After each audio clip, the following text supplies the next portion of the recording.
Яңалыклар вакыты үз эшен башлап җибәрде. Студияда Лина Хәсәншина, исәнмесез? COVID-19 коронавирусы пандемиясы бүтән планетада күмәк иммунитетының җитәрлек дәрәҗәсенә ирешелгәч тәмамланачак. Бу хакта Россиядә Бөтен дөнья сәламәтлек саклау оешмасы вәкиле Милита Войнович белдерде. Шул ук вакытта Войнович моның җитәрлек күләмдәге кешеләрнең кыска вакыт аралыгында коронавируска иммунитеты булырга тиешлеге дигән сүз дип тә искәртте.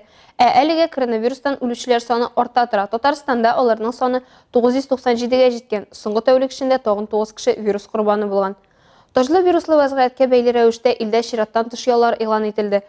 Пандемия шартларында икътисади проблемалар килеп чыкмастан нинди карарлар гамәлгә керде? Бу һәм башка яңалыклар белән эшлекле хәбәрләр рубрикасында Алсу Нуриева таныштырыр. 8 ноябрьдән башлап COVID-19-дан ясаткан прививка турында сертификат үзгәрә. Элегрәк бирелгән сертификат Дәүләт хезмәтләре порталында 1 мартка кадәр автомат рәвештә яңа форматка рәсмиләштереләчәк. Документта фамилия, исем, әтисенең исеме, туган көне, җенесе, адресы, паспорт мәгълүматлары, СНИЛС, ОМС полисын күрсәтәчәкләр. Моннан тыш прививканы ясату урыны һәм датасы, вакцина турында мәгълүмат, шулай ук ревакцинация, медицина күрсәткечләре буенча каршылыклары һәм кеше авырган булса, аның ковид белән авыру турында мәгълүмат күрсәтеләчәк. Документ рус һәм инглиз телләрендә икенче компонентны керткәннән соң 3 көннән дә соңга калмыйча электрон рәвештә барлыкка килә. Кәгазьне күп функцияле үзәктән алып булачак. Яңа бердәм формат мошенниклыкны киметер дип көтелә. 5 яшьтән 7 яшькә кадәрге балалары булган гаиләләргә түләүләр дәвам итәчәк. Премьер-министр Михаил Мишустин искәртеп узганча, моның өчен хөкүмәт өстәмә 28,3 миллиард сум акча бүлеп бирәчәк. Апрельдән пособиелар бала өчен төбәк яшәү минимумының 50, 75 яки 100% күләмендә билгеләнә башлады. Керемнәр, милек, опека алынган балалар һәм 23 яшькә кадәр студентлар булу исәпкә алына. Мөһим момент: инвалид балалары булган ата-аналарга компенсацияны керемнең бер өлеше дип санамыйлар. Ноябрьдән 80 яшь тулучыларга картлык буенча икләтә иминiyet түләүләре каралган. Ул башта 6044 сум иде, хәзер 12088 сум тәшкил итәчәк. Шул ук вакытта закон әлегә 60 яшьтән өлкәнрекләр өчен индексацияны күздә тотмый. Әмма кеше июль аеннан да иртәрәк ялга чыкмаса, эшкә урнаштырылган вакытта үткәрмәгән барлык индексацияләр белән исәп-хисап ясау мөмкин. Ноябрь аенда Камалыштагы Ленинградны яклаучыларга 50 мең сум акча күчереләчәк. Бу Бөек Ватан сугышы елларында Лада күле буенча урнашкан шәһәрне ил белән тоташтырган транспорт магистраль тормыш юлының 80 еллыгына бәйле. Барлыгы федераль түләүне 75 меңнән артык кеше алырга тиеш. Моның өчен 4 миллиард сум акча тотылачак. Ленинградны саклаган өчен медаль яки блокадалы Ленинградта яшәүче билгесе белән бүләкләнгән ветераннарга акчаны пенсия фонды автомат рәвештә күчерәчәк. Пенсияның план буенча артуы элеккеге очучылар һәм шахтерлар өчен дә каралган. 30 апрельгә кадәр очучылар өстәмә 12475 сум 83 тиен, ә шахтерлар 3852 сум 36 тиен акча алган. Бу өстәмәләр һәр 3 ай саен яңадан карала. Кеше кредит йөкләмәләрен үти алмаган очракта Үзәк банк физик затларның кредит шартларын үзгәртү турындагы гаризаларын канәгатьләндерергә тәкъдим итте. 2021 елның 1 ноябреннән 31 декабренә кадәр гражданин үзенең яки аның белән яшәүче гаилә әгъзаларының ковид белән авырганлыгын раслый торган документ белән банкка гариза тапшыра ала. Үзәк банк андый заемчыларны штраф һәм пенялардан азат итәргә киңәште. Әлеге ярдәм чараларына кеше һәм урта эшмәкәрлек субъектлары шулай ук үз мәшгульләрдә исәпкә ала. Яңа чикләүләр аркасында зыян күргән кеше һәм урта предприятиеләргә бушлай грантлар белән ярдәм итәчәкләр. Бу спорт, җәмәгать туклануы, кунакханә бизнесы, өстәмә белем бирү, көнкүреш хезмәтләре, мәдәният өлкәсенә кагыла. Аларга 38,5 миллиард сум тирәсе акча тотылачак. Мишустин аңлатканча, әлеге сумманы һәр мәшгульгә бер минималь хезмәт хакыннан чыгып исәплиләр. Бу өлешчә төшеп калган керемне каплаячак һәм 3 миллион кешегә кагылачак. Хөкүмәт башлыгы сүзләренә караганда, 1 ноябрьдән бизнес федераль салым хезмәтенә грантларга дистанцион ай ярым вакыт эчендә гариза бирә алачак, ә акчалар 15 ноябрьдән үк килә башлаячак. Татарстанда эшкуарлар өчен 1% заемга гаризалар кабул итү башланды. 1 ноябрьдән Татарстан эшмәкәрләре 1% микрозаймны алырга мөмкин. Эш урыннары санының 90% саклап калу шарты белән эшмәкәрләргә аларның максатларына 300 меңнән алып 1 миллион сумга кадәр акча еллык 1% белән биреләчәк. Бирү вакыты 3 айдан 2 елга кадәр тәшкил итә. Шулай ук ташламалы түләү чоры каралган. Ул ярты елдан башланачак. Һәм бу хәзерге вакытта гамәлдә булган чикләүләр вакытында бизнеска күрсәтелә торган ярдәм чараларының берсе генә. Яңа ярдәм чаралары барлык өлкәләргә дә исәпләнгән һәм иң киске проблемаларны хәл итәргә булышачак. Татарстан бизнес омбудсмены Фәрит Габделганиев матбугат хезмәте вәкиле сүзләренә караганда, бизнес республика җитәкчелегенең тулы локдауны кертмәү карарын уңай бәяләде. Ознакайда репрессия корбаннарын искә алдылар. Бу көнне райондашлар репрессия корбаннары истәлегенә куелган һәйкәл янында очрашты. Чарада район башлыгы Мәрсәл Шәйдуллин да катнашты. Тулырак Эльмира Шәрифуллина сөйли. Төрле елларда илдә барган сәясәт нигезендә административ тәртиптә репрессияләнгәннәрне тагын бер кат искә алу көне бу. мөлкәтеннән, йорт җиреннән мәхрүм ителеп, илнең тормыш итү өчен шартлары булмаган ерак төньяк һәм көнчыгыш төбәкләренә сөрелгән миллионлаган курбаннарның язмышын хәтердә яңарту көне. Шундый ветераннарыбыз бар. Без инде быел аларны чакырмадык. Чөнки шундый пандемия вакыты бит инде, локдаун вакыты. Без аларның һәрберсенә барып, өйләренә аларга рәхмәт сүзләре әйтәбез. Шушы продовольственный пакетлар белән бирәбез аларга һәрберсенә. Шуңа күрә аларга инде аерым игътибар булырга тиеш. Оешмалардан да, безнең тарафтан да без андый көннәрне онытырга тиеш түгел. Кызганыч, иң укымышлы, тырыш якташларыбыз сәясәт курбаннары булдылар. Без бүген аларны искә алабыз, диде социаль мәсьәләләр буенча район башкарма комитеты җитәкчесе урынбасары Дамир Гыйләҗев. Репрессиягә эләккән безнең иң укымышлы, иң алдынгы карашлы кешеләребез, менә алар шактый бүгенге көндә инде бездә 33 кеше калды, алар яшәп киләләр, аларның балалары бүгенге көндә.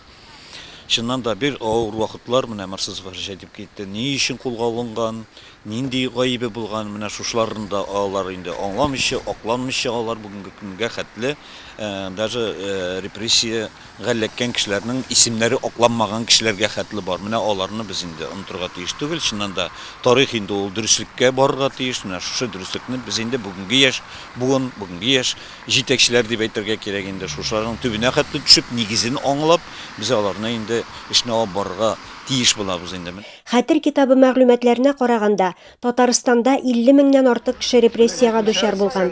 Аларның 5 меңнән артыгы атып үтерелгән. Республикаларга, районнарга өстән күпме кешене репрессияләргә, кулак дип малын тартып алырга, сөргөнгә сөрергә разнарядкалар килгән. Рима Шергазина 8 айлык вакытыннан ятим кала. 1937 елда әтине эштән алып киткәннәр, диде ул. Әнигә бик авыр булды инде, булган инде нишибен. 4 бала белән ялгыз калгач, бөтенлеген калдырып, бер мунчага алыштырып кайтканнар инде. Үткәнне һәм тарихны үзгәртеп булмый. Иң мөһиме, андый вакыйгалар киләчәктә булмасын. Илмира Шәрифуллина, Рөстәм Әкбәров, Яңалыклар вакыты, Луч, Әлмәт телекомпаниясе. Джон Роулингның күренекле Гарри Поттер турындагы романы күп телләргә тәрҗемә ителгән. Аның буенча берничә бүлектән торган мавыктыргыч фильм төшерелгән. Һәм ул инде менә икенче буын үсмерләрнең һәм аларның әти-әниләренең яраткан герое булып тора. Календар битләрендә хәтта Гарри Поттерның үз көне дә билгеләнгән. Аны 2 майда бәйрәм итәләр. Баксаң, роман героеның әдәби дошманы язмышы нәкъ шул көнне хәл ителә. Волан-де-Морт образына берләштергән явызлык юкка чыгарыла. Әлмәтнең инженерлар лицейында Гарри Поттер көне көнбатыш мәдәнияте өчен хас булган Хэллоуин бәйрәме алдыннан оештырылган иде. Аны безнең иҗат төркеме дә күреп кайтты. Бауга эленгән оекбашлар, мәктәп формасын яшь тылсымчылар yapmasына алыштырган лицейчылар, эшлекле киемнәрен салып өчен макролына кергән укытучылар. Әлмәт инженерлык лицей коллективы бу көнне һәр почмагына хәтле күренекле романда тасвирланган Хогвартс мәктәбенә әйләнгән төсле иде. Прикольно, весело. Баксаң, мондый чаралар яңа мәктәптә гомумән дә яңалык түгел икән. Ел саен биредә инглиз теле атнасы оештырыла һәм аны төгәлләгәндә укучылар укытучылар белән берлектә Гарри Поттер көнен уздыра. Аңа чаклы укучылар инглиз телендә иҗат итә. Концертлар, спектакльләр куя һәм нәтиҗә буларак барлык фәннәрне берләштерелгән квестта акылдан тыш осталыкка һәм җитезлектә ярышта. Это день Гарри Поттера, и мы одели специально, чтобы найти макароны. У кого больше будет у нас у Хогвартса, тот получит кубок. Биремнәрне үтәдеңме, алтын акчаларны кесәңә саласың һәм икенче этапка йөгерәсең. Әкияте уен гына булса да, асылында команда рухын үстерү ята. Ну, как психолог скажу, что, во-первых, это очень хорошо позволяет в конце недели снять стресс. Мондый чаралар атна буе җыелган стресстан котылырга ярдәм итә. Балаларда стратегик фикерләү формалаша, командада эшләргә өйрәнәләр. То есть они уже приспосабливаются, как лучше проходить испытания, разделяться, командная работа, разделение идет. Гарри Поттер турындагы беренче китап 1997 елда барлыкка килә. Искиткеч тылсымчылар һәм гади кешеләр дөньясын гәүдәләндергән әсәр шулкадәр танылган ки, Британиядә хәтта Гарри Поттерны чылтылсымчы дип тә саныйлар ди. Гарри Поттер тарихы кешеләрне үз тормышлары турында уйланырга мәҗбүр итә торган әсәр булып санала. Рәдиф Нугманова, Милена Валиева, Дамир Курбанов, Яңалыклар вакыты, Луч, Әлмәт телекомпаниясе.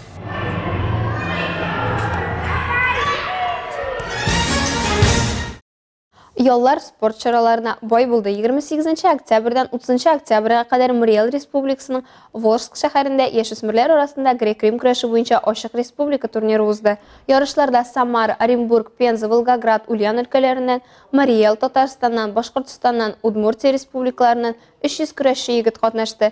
Neftçiler Qalasının Olimpiya rezervundağı sport maktabının Grek-Rim kurası bölümünde terbiyelenuvchi 3 sportçысы taqdim etdi. Olar motor kurash ham sifatli әзірлік ko'rsatdi. Natijada Almatlar shahar ham respublika 1 oltin ham 2 kumush olib qayta. Rafael Vafin ham Timur Yanaykin yarışlarının kumush prizorlari. Jenguvchi Yaroslav Kobin. Bundan tыш eng yaxshi texnika ham sifatli kurash uchun uni лучший приезжий борец, eng yaxshi kelgan kurashchi yarışlarning maxsus prizi bilan bo'laklaylar. 28 oktyabrdan 30-na kadar Qozonda yüzü boyunca Finna Dünya Kubogi etabi uzdi. Onda Elmet sportchilari shulaq bek yaxshi natijalar ko'rsatdi. Xalqaro klassli sport masteri Eduard Valiahmetov 200 metr kompleksli yüzü boyunca 8-o'rinni oldi. Ot qozongan sport masteri Grigoriy Tarasevich 50 metr distansiyada 28,88 sekund natijasi bilan 5-o'rinni oldi. Rinal Najipov 4 topqir 50 metr irikli stil bilan estafeta komandasi sostavida 2-o'rinda. Topshiruvimiz ozag'ida tag'in bir foydali ma'lumot. Albatta, 3 noyabr kuni 8 soatdan ham ishlar tamomlangunchaga qadar avariya holidagi suv o'tkazgich uchastigini olishtiruv sababli so'lqin suv beruv to'xtatilajak. Natijada Jalil, Lenin ham Beloglazov uramlarındagi ko'p fatirli yurtlar 18, 21, 24 bolalar bog'chalari 12 maktab ertaga suvsiz qolajak. Tugalroq adreslarni ekranlarda ko'ra olasiz. Bu sizga yetkazuvchi so'nggi ma'lumotimiz edi. Millina Hasanshin ham montaj operatori Oliya Bayramalova sizning bilan sog' bo'lashamiz. Eson-amin bo'ling.